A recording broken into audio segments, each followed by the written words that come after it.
What's going on, everybody? Tom here with Black Sheep Keto, and welcome to the Battle of the Keto Bread. Now today we have two competitors in front of us. One of these I see all over social media, and the other one is a new company that I just kind of heard about. So on my left we have the Aldi Zero Net Carb Bread, and on my right we have the Uprising Foods Keto Bread Cube. And today we're going to kind of be putting them head to head and figure out what is the best keto bread on the market. So if that sounds good to you guys, hang on tight and let's get right into the video.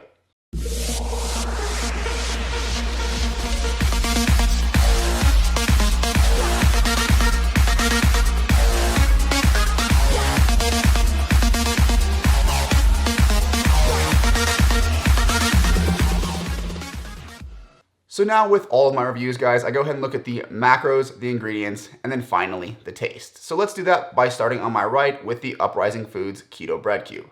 Now when I say this is a cube, guys, I literally mean it is a cube of bread. It almost looks like a half loaf with a crust on all sides, and it is not sliced. So I did reach out to the guys at Uprising and we talked a little bit about why this is. Turns out that the bread is actually a preservation technique because it's kind of like a dry crustiness, bacteria can't form on it. So this is how they preserve their bread instead of using preservatives, which actually is a really good reason to not have the bread sliced, if I'm being honest. I was expecting something kind of stupid like they don't have the machinery or something, but preservation without preservatives, that's a really good reason, and I'll give them credit there. So now let's look at the macros and the ingredients. So for one slice, which is 72 grams, pay attention to that weight. 72 grams is a lot compared to, this other bread, which we'll get into in a second. But so for one 72 gram slice, we're talking at 160 calories, 11 grams of fat, 11 total carbs, of which 9 are fiber, so 2 net carbs, and 6 grams of protein. So your fat is actually pretty significantly higher than your protein, which is great for a keto diet. 2 net carbs a slice, that's great. Now 160 calories, that does seem high, but guys, this is very dense bread. It almost feels like a pumpernickel or something like that. It's not like this light, airy stuff. So I'm willing to kind of give an excuse on the calories because of that. But also, if you really wanted to make a sandwich, you could actually cut a slice in half and use basically one full slice as both your pieces of bread on the sandwich to keep those calories a little bit lower. In any case, let's take a look at the ingredients. So in this, there is water, almond flour, egg whites, psyllium husk, flaxseed, apple cider vinegar, baking powder, and salt. Now you will notice that there is cornstarch on the label, and it's actually a sub-ingredient in baking powder. Pretty much all baking powder actually has this. It's just whether or not it's disclosed on the label. So I do give them credit for actually disclosing that, even though it's kind of one of those things that's really iffy on a keto diet. Just understand that it is a sub-ingredient in an ingredient that has a very small percentage of the bread, considering like you don't really use much baking powder. So it's there, don't necessarily worry about it because it's in pretty much all baking powder. So overall, guys, all of these ingredients that are in here are things that I use in my recipe. So there is no way this is not keto. Like, I have everything that can make this on my pantry, and if they sent me the recipe, I could probably recreate it here, which is really kind of a great thing to see. It's got nothing really that modified, nothing that's not commercially available. It's pretty awesome stuff. Moving on to the Aldi Zero Net Carb Bread. Now, I see this posted all over the place, so I really wanted to get my hands on some. We don't have an Aldi in Vegas, so it took a while to actually have someone send me this, but we finally got some. So now let's look at the nutrition information and the ingredients. So for one slice, which is 28 grams, remember, this is about 3 times as dense, so the calories are gonna adjust accordingly. But for one slice of this, you've got 45 calories, 1 gram of fat, 9 total carbs, 9 grams of fiber, we'll discuss that in a second, and 5 grams of protein. So significantly more protein than fat, not exactly great for a keto diet, and 0 net carbs, which we're gonna talk about right now. Looking at the ingredients, we've got modified wheat starch. Believe it or not, this has not been studied super well, but the studies that exist show that you at least partially digest modified wheat starch. So there are some net carbs there that are not being reported because of legislative stuff that allows them to deduct all of it. Water, wheat gluten, wheat protein isolate. Both wheat gluten and wheat protein isolate contain gluten, obviously. So if you have a gluten sensitivity or celiac disease, that's not gonna work. Oat fiber. Believe it or not, one of the only ingredients in here that is like proper keto. I used to kind of have it out for oat fiber, but the research really shows that oat fiber is a proper keto ingredient. So they do use oat fiber in here. Chicory vegetable fiber. So that's kind of an interesting one. Chicory root extract and like chicory root fiber It kind of depends on what they're using it for. They can extract it into inulin, but if they're just grinding the pure root, there's actually sucrose in that. It doesn't really specify in here what they're doing. But if you use it to make an extract or just extract the fibers from it, you can actually get a really nice like inulin, basically it's a sweetener. But if you use the whole root, you're getting sucrose in there as well. So it's really unclear what they're using, but cautious of that. Wheat bran has carbs in it, actually. You can Google it, just Google wheat bran. I'm not sure how this is a zero net carb, maybe it's the concentration of it, but if you look at the carbs on wheat bran, there are definitely carbs in it. Soybean oil, yeast, vinegar, salt, and preservatives. Now, here's the interesting thing to me as well. If you look at this from a food science perspective, yeast needs starches or sugars to feed, right? That's what it eats in order to produce carbon dioxide. It's not just that little bit of sugar that you use to activate the yeast, it's actually eating like the flour while the bread's baking, and that's how it rises. So if you're telling me that there's no starch and no sugar in here, how is the yeast able to cause it to rise? Something's just not adding up here. So honestly, guys, I'm not a huge fan of the ingredients. I think the ingredients, quite frankly, really suck in this thing. I would say it's keto friendly at best, but altogether, like the ingredients do show that you really could spike your blood glucose levels with this stuff. So with all that being said, we are still gonna try it. And I still think like in moderation, this could be a keto friendly product, but I'm just saying like, pay attention to the ingredients, do your research on them, because that zero net carb branding, I'm willing to bet here soon, much like happened to Smart Sweets when they reassigned the tapioca fiber, I'm willing to bet some of these fibers in here are gonna get reassigned, and that zero net carb thing is not gonna be true anymore. So just preemptively be warned about that. So now it is time for the taste test. Now, I went ahead and just toasted these and hit them with some butter. So on my right, I do have a piece of the Uprising Foods, and on my left, I do have a piece of the Aldi Zero Net Carb. One thing I will say about the Uprising Foods is it does look a little bit purple when you cut into it. That's just from the psyllium husk powder. It's a totally normal thing. Depending on the manufacturer you get, sometimes it turns purple. Kind of interesting, but not exactly the worst thing in the world. Once you crisp it, it does turn a nice brown color. So let's give this a bite.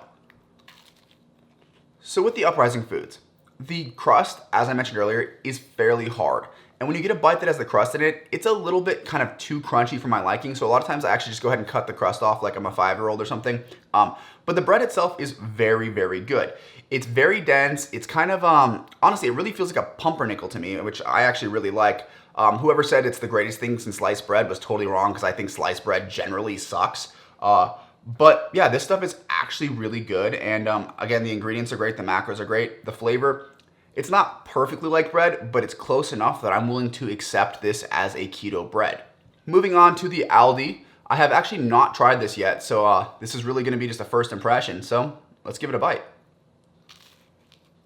You honestly, guys, it tastes and feels like a Wonder Bread. And if you're into that, that's totally cool. Those like sliced store-bought breads aren't really my thing. I'd rather get like bakery bread. So like it's acceptable as like a piece of bread, but there's nothing really special about it. I don't know, knowing what I know about the ingredients and the macros, I probably wouldn't like actually want this, but it doesn't taste bad. It'll probably remind you of that sliced Wonder Bread or Sara Lee or whatever your favorite brand from the grocery store is. So I guess it's time for the wrap up here and for me to give my ratings in each of our categories. So I'm gonna start with the Uprising Foods right here. Now, the ingredients are all perfectly keto. The one thing I will say is if you are a little bit concerned about flaxseed, as some people are, because there's certain chemicals in there that can mess with hormone levels, particularly estrogen, it's not something that I worry about, and I find flaxseed to be totally keto. By that I mean it will not knock you out of ketosis. But if you're somebody who is trying to control hormone levels or something like that, then flaxseed might be concerning to you. But for 99.9% of us, it's not gonna be an issue, and every ingredient in here will keep you in ketosis. So ingredient wise, 5 out of 5. I have all these in my pantries and could probably recreate this right now. The macros are also fantastic, 5 out of 5. There's more fat than protein. It is 2 net carbs per slice. And you know what? Honestly, 160 calories a slice sounds like a lot, but since you're slicing it yourself, you could slice that even thinner and basically use one slice to make a full sandwich. So that is really cool. As far as the taste goes, I'm gonna give it like a quality bakery bread kind of rating here, guys. It's not like the Wonder Bread type stuff that you're gonna find at the store. This is gonna be more of like a pumpernickel or one of those more dense breads that you're gonna get at your bakery. I think it's fantastic. I know that's not like everybody's taste. Some people like that stuff you buy at the grocery store. But for me, I am gonna give this a 4.5 out of 5 on the taste wise. It does remind me of bread. It reminds me of a quality bread, and that is something that is gonna be very hard to find on a keto diet. So all in all, guys, I think I'm gonna give the product a general rating of a 4.5 out of 5. I think that's a fair rating. Moving on to the Aldi Zero Net Carb Bread. The macros, if you look at them as just the macros, I would say it looks like it would be a 5 out of 5 product. But knowing what we know about the ingredients and the studies that are done on them, and it really seems like that ingredient label or that nutrition label is kind of wrong, or at least will be proven wrong here very shortly. So in my opinion on it, in all honesty, I'm gonna give the ingredients and the macros like a 2 out of 5. Like, you can make it work. It's probably keto friendly in moderation, and under certain circumstances, it's not gonna be a problem. In fact, I'd say under most circumstances, it's not gonna be a problem. But my goal here is to show you guys the products that are keto and are not. And there are things in here that are not, or things that don't add up to it being a zero net carb product. So for that, I'm actually gonna have to dock it. So I think 2.5, maybe 2 out of 5. We'll give it a 2.5, just give it the benefit of the doubt on the ingredients and the nutrition. So let's talk about the taste of the Aldi Zero Net Carb Bread. Guys, honestly, it kind of tastes like a Wonder Bread or Sara Lee or whatever other like store-bought sliced bread you guys get. If that's what you're into, that's totally fine. It tastes very similar. You're gonna notice a slight textural difference from it. I'll give it a 4 out of 5 in terms of taste. It tastes pretty good, but when we combine that with what we know about the nutrition and the ingredients, this is gonna drop the overall rating, at least in my opinion, of this bread down to a 3 out of 5. I'm not giving a proper average of the ingredients and taste, but just overall, I think it's a 3 out of 5 product. I wouldn't really recommend it, but if you actually have some of it and you eat some of it, it's probably not the worst thing in the world, but there's certainly better options out there. But with that, guys, it is time to close out the video. But before I close it out, just a couple things I want to talk to you guys about. First of all, you'll notice that I did not upload a recipe video last week.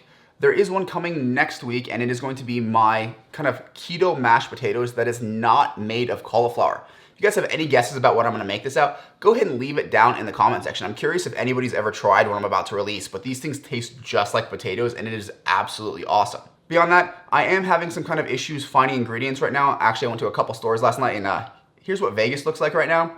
So in terms of recipes, I'm doing my best to get ingredients and try to keep creating. Heck, I've got this book deal that I'm working on, and just getting ingredients to create those recipes is becoming increasingly hard.